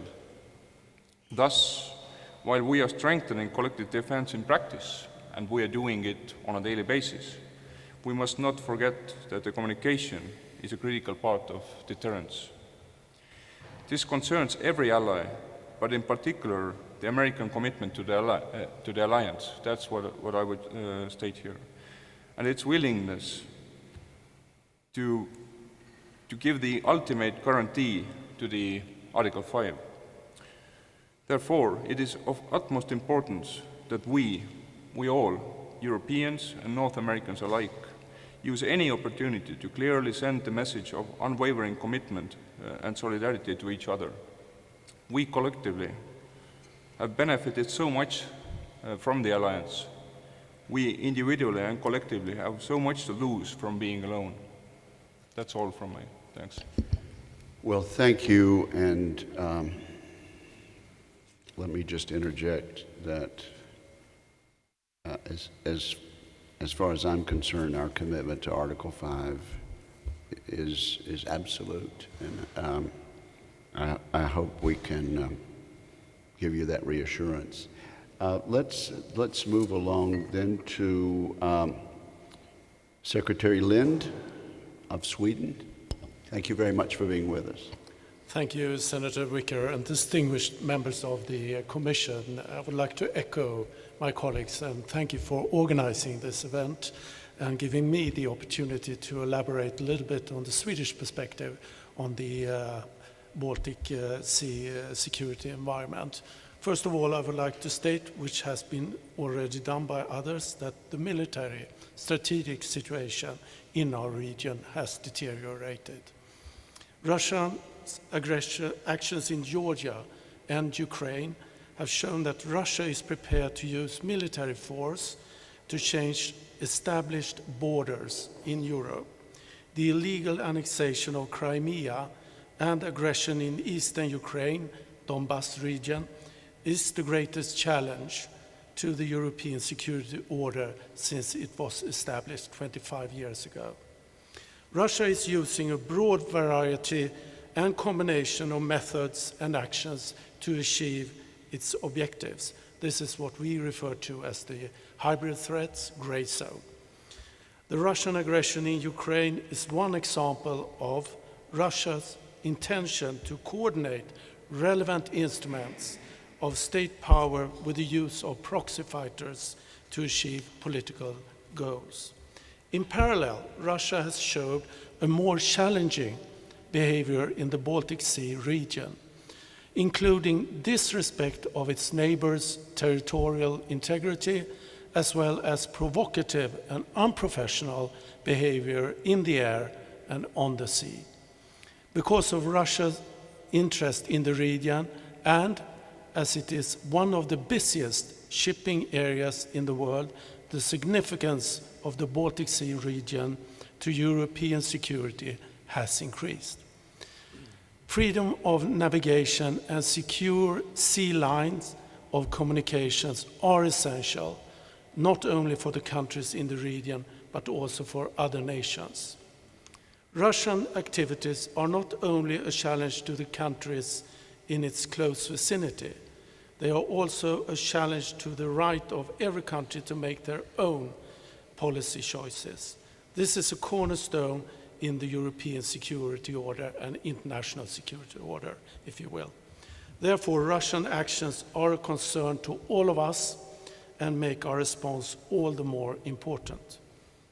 The complexity and scale of challenges at hand means that no state can face them alone.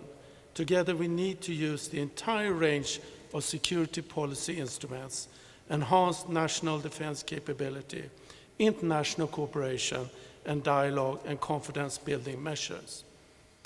Challenges to European security must be met together, but on the national level, every country must take their share of responsibility. This is why Sweden is pursuing a defense policy with two reinforcing pillars. On the one hand, we are strengthening our national military capabilities. The Swedish total defense concept, which includes both military and civilian defense, is developed in order to meet an armed attack against Sweden, including acts of war on Swedish territory. On the other hand, we are deepening our security and defense cooperation. Sweden gives priority to the cooperation with our Nordic neighbors, with Estonia, Latvia, and Lithuania, with Poland, Germany, and of course, as well as with the UK and the US. We are also focusing on our efforts with and within multilateral organizations such as the EU and NATO. Regional cooperation like the Nordic Defence Cooperation and the UK-led Joint Expeditionary Force are important to complement the security network in Northern Europe. A strong transatlantic link is vital for both European and American security. US and NATO presence is necessary for the stability in the Baltic Sea region. Therefore, we welcome NATO's enhanced forward presence and the increased US presence in Europe through the European Deterrence Initiative. The EDI has been instrumental for exercises and other joint activities. Exercises in the Baltic Sea region signals shared responsibility for the security. Maritime exercises like Baltops and Baltic Protector enhances our interoperability and strengthen our common maritime capability. Sweden will continue to be an active partner to NATO, and our status as enhanced opportunities partner is key in this regard, and we share this, of course, with Finland. This relationship is crucial to the development of our interoperability and capabilities.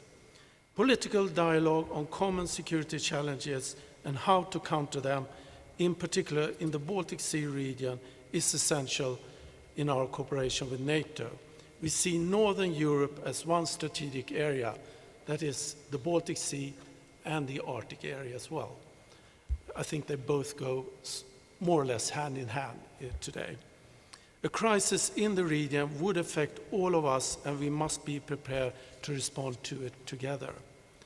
Arms control, as well as confidence and security building measures, are essential parts of the European security order. Sweden strongly supports continued and complete implementation of the Vienna document and Open Skies instruments. Europe has a key role in meeting the global challenges and threats. Our response must be guided by democratic principles and values.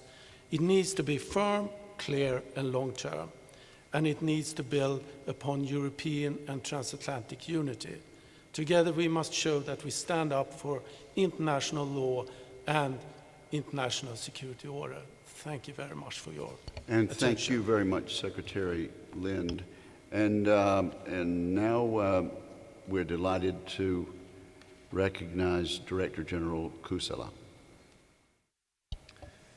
Thank you, Chairman, distinguished members of the Commission.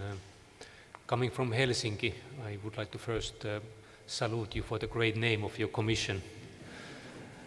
And I'd also like to thank you for taking the time and coming here to our region. I think your presence here very clearly demonstrates your commitment to the European security and stability and your willingness to work with your allies and partners in this region. A lot has already been covered by my fellow panelists, so I will limit myself to very brief remarks from the Finnish point of view. Seen from Finland, the US and NATO's responses to Russian annexation of Crimea have been well balanced and tailored to meet the needs of allies and partners.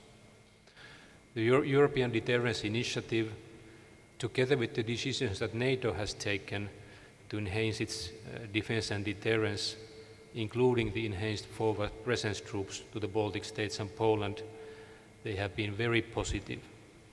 They have increased the security and stability of our region, and they send the right signal. Finland is not a member of NATO, but we share the same security environment with the alliance.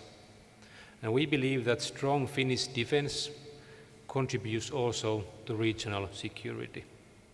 And I'm proud to say that Finnish defense has never been as capable and as interoperable as it is today.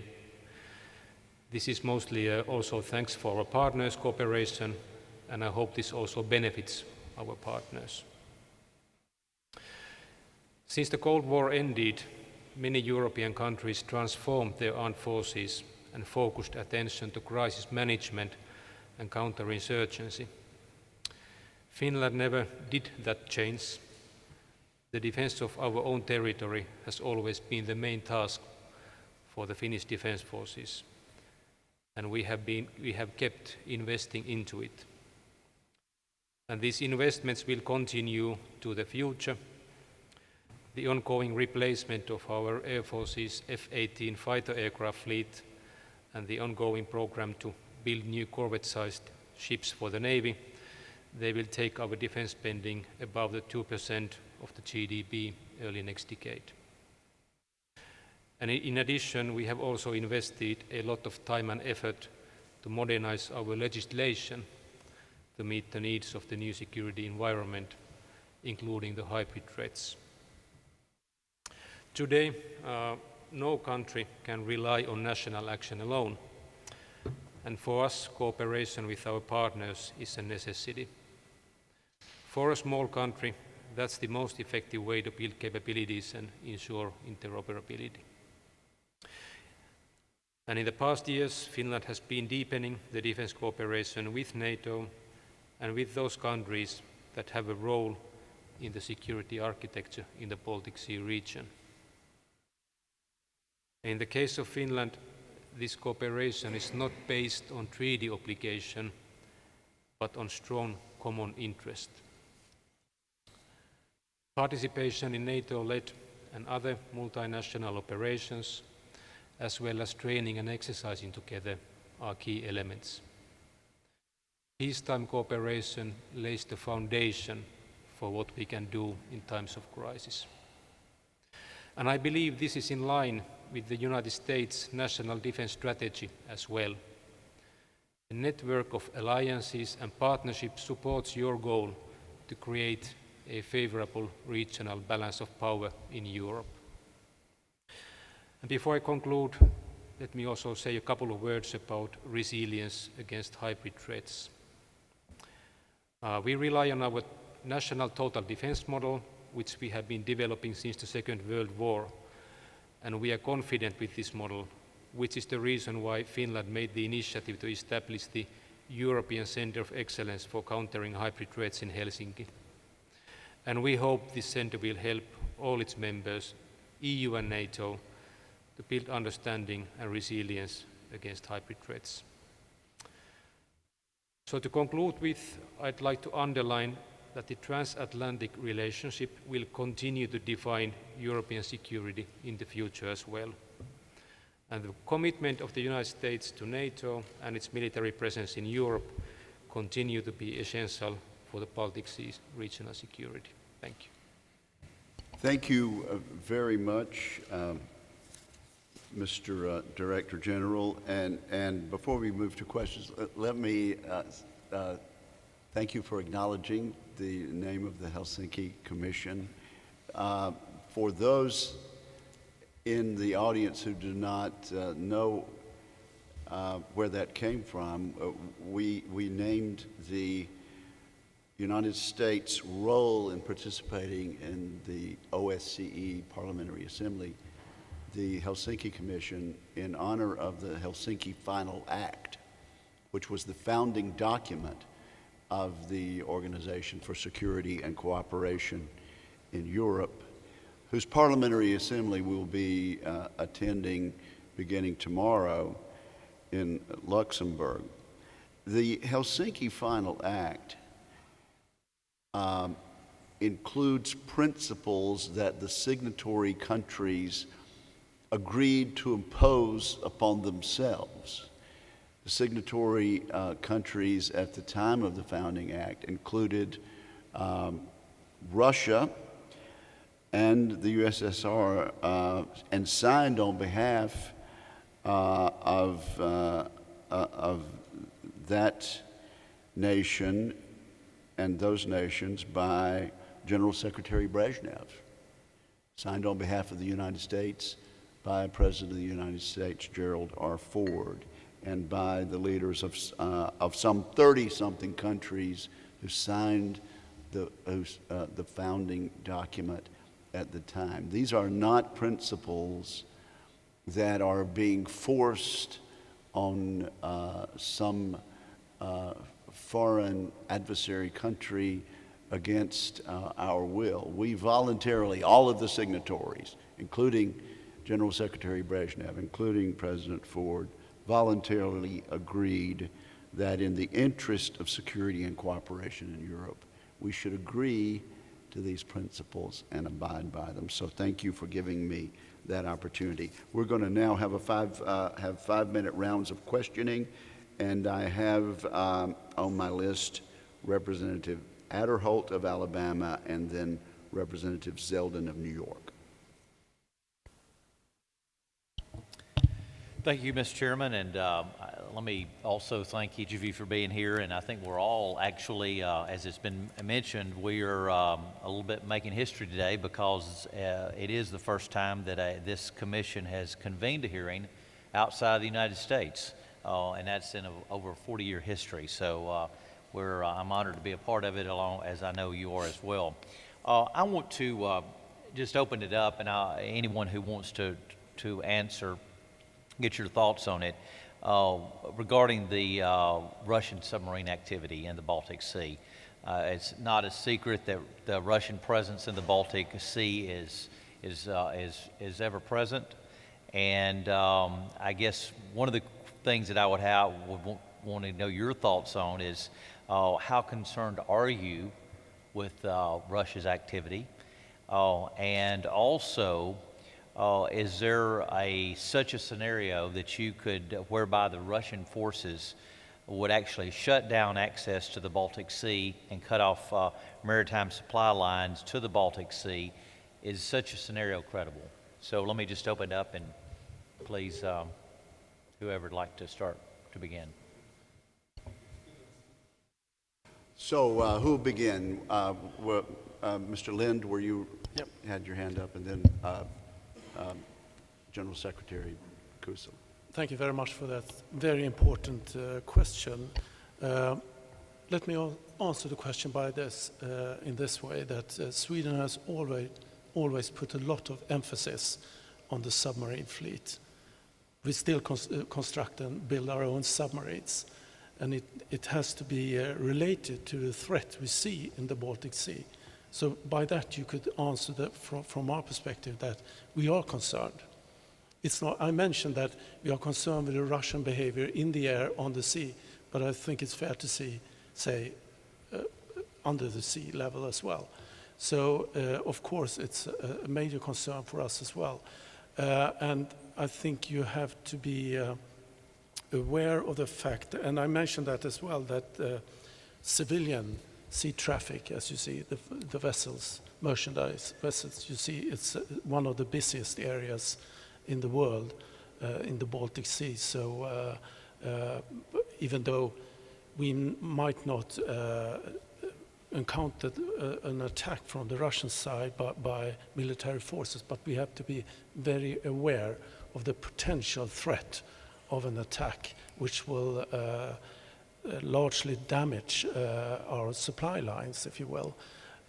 Even though we have the big harbor in Gothenburg on the west coast of Sweden, which is of great importance to many of the Nordic nations, it has to be looked into Baltic Sea perspective as well, because we have to secure our lines of supplies to all the nations. So it is considered a major threat to us as well. Thank you. Director General Kusel. Thank you, Chairman. I just shortly add to that it is an issue for countries in the Baltic Sea region, and that's why many of us have developed a good set of anti-submarine warfare capabilities. And it's also one area where we focused when we work jointly with Finland and Sweden. Baltic Sea is a tricky region for maritime domain warfare. It's shallow, rocky, it has salinity layers that make it tricky both for submarines and the surface combatants, and it takes some regional expertise to wage a war in that region. And just to underline that the security of supply by maritime routes is vital for a country like Finland. We are an island, basically, what comes to security of supply, and that's why the freedom of navigation in the Baltic Sea is a very big issue for us.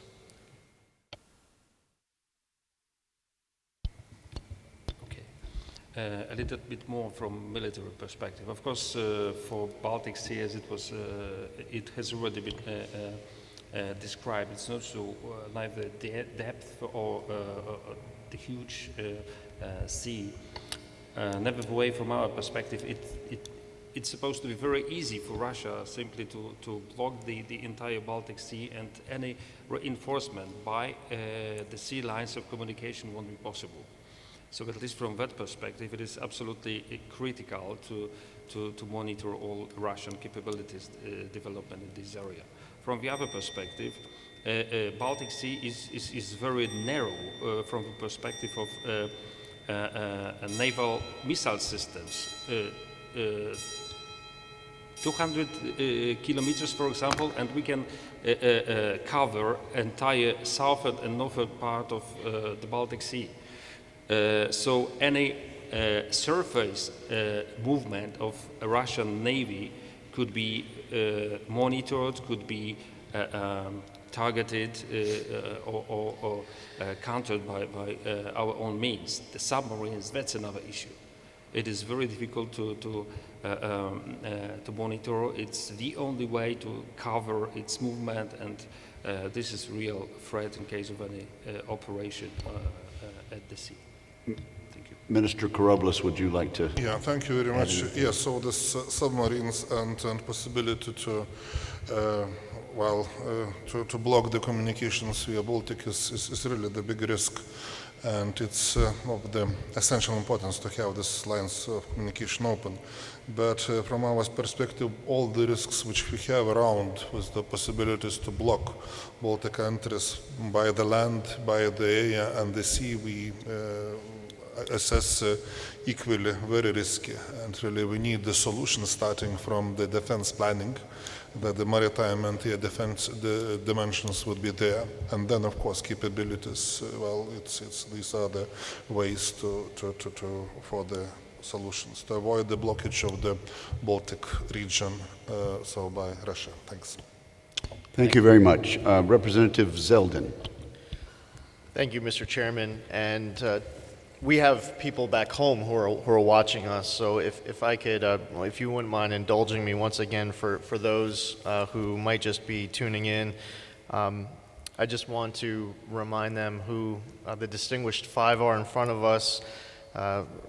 Raimondas Karoblis, Minister, National Defense, Lithuania, Major General Krzysztof Król, Deputy Chief of Defense, Poland, Christian Preek, Permanent Secretary, Ministry of Defense, Estonia, Jan-Olaf Lind, State Secretary to the Minister of Defense, Sweden, and Janne Kusela, Director General, Defense Policy Department, Ministry of Defense, Finland.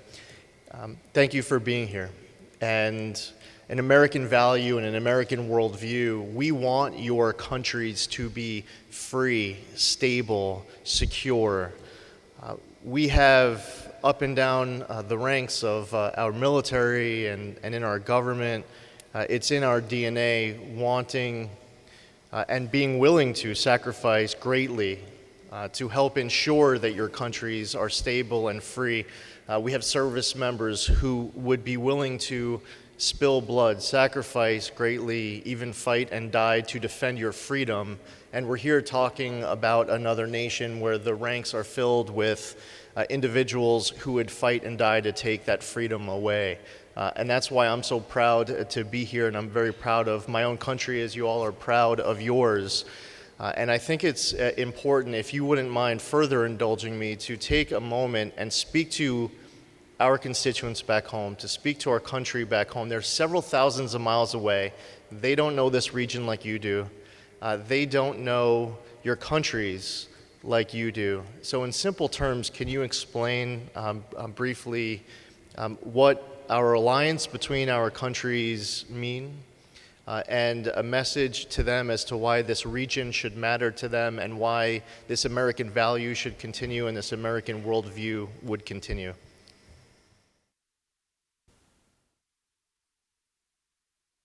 Well, thank you very much indeed. And well, first of all, I would really thank for this general question, but also this is the question of values.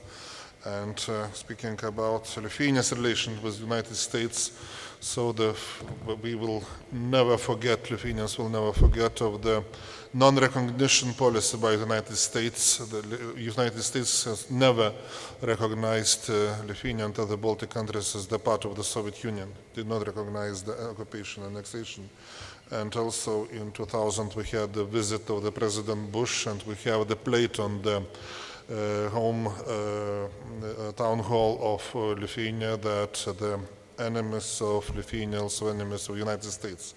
And this is really encouraging. And yes, we are in Europe, we are European country, and well, we are part of the collective defense system with defending this own values, which is, I think it's about that. And we are the part of the alliance with the same value. We are of the NATO, and we are of the European Union also. And of course, relationship with the United States is the strategic one. And also, yes, we are getting a lot of guarantees, and from the security guarantees from the United States also. And these guarantees of NATO and the United States are essential. They are of the existential importance for Lithuania. So, and on the other hand, I think that from my different experiences in different positions, and remembering also 2001 September events, indeed, really, well, yes, Europe and Western civilizations needs the leadership of United States, but on the other hand, we understand that United States also need the allies, which the closest allies is Europe, and in particular of our region. And shoulder by shoulder, our soldiers, they participate in the foreign operations, ensuring the security, shoulder to shoulder with US troops and other troops. And our already long time participation here is the reflection that United States could really rely on Lithuania support and participation also where it's necessary, and the same we expect also from others. So I think that these are the main elements and the traits actually on which we are concentrating, and we need to continue to concentrate. And once again, we are really thankful for U.S. commitments regarding in the interest and the security of Baltic region. Thank you. Mr. Harris, I believe you said you had a quick observation that you'd like to make, and then I suppose we'll close the hearing. Thank you. Thank you very much, Mr. Chairman. Mr. Preek, would you like to follow up and respond? I think for the sake of just saving time and giving the congressman the possibility to ask a new question, I would Thank you. Thank you. Mr. Harris. Thank you, Mr. Chairman, and thank you for the timeliness of this hearing. 2 days before we begin the OSCE deliberations, Parliamentary Assembly deliberations in Luxembourg, and I want to thank all the members of the panel. I want to point out that it's my feeling that energy security is very, very important. We discussed Nord Stream 2 on the last panel, but I firmly believe that Russian dominance in energy markets is not stabilizing to the region. Energy security is stabilizing. I had the opportunity to visit Lithuania, to Klaipėda, to the FSRU there. Poland, I understand, is considering an FSRU right here in Gdańsk, which I think will greatly promote stability in the region, and I think the United States stands ready to be an energy partner. Again, we heard from the general in the last panel, certainly our ability to project military force is important, but the United States now has the ability to project energy force, energy power that I think will be a great stabilizing influence. So, Mr. Chairman, again, it's a pleasure to be here in Gdańsk, where we may have another facility which will import American energy. I yield back. Thank you very much, Representative Harris, and let me thank each and every one of our witnesses on this panel and also the previous panel for being with us today. There are members of the press here who may want to speak individually with any of you, and I hope you'll feel free to do that. Let me just say, I'm up here with white hair. I feel quite young, but I think I have the whitest hair and maybe the senior most in terms of years lived. This is an emotional moment for me. I have to tell you, growing up, I never dreamed I would be in Poland at a free hearing in a free Poland that chooses its own leaders and exercises freedom and is a friend of democracies around the region and a part of the Atlantic Alliance. So looking back at the ground we've covered in decades is profound and rewarding to me. And it gives me hope for some of our neighbors in the region who have not been so fortunate, that events can occur and that the hope and dream and aspiration of freedom springs deep from the hearts of all humankind. And so I salute you all for what you've stood for where you have to stand for it, for being friends of ours. And I hope our presence today makes a strong statement to that effect. So bless you and thank you. And on behalf of the United States of America and the Helsinki Commission, I will adjourn this hearing. Thank you so much.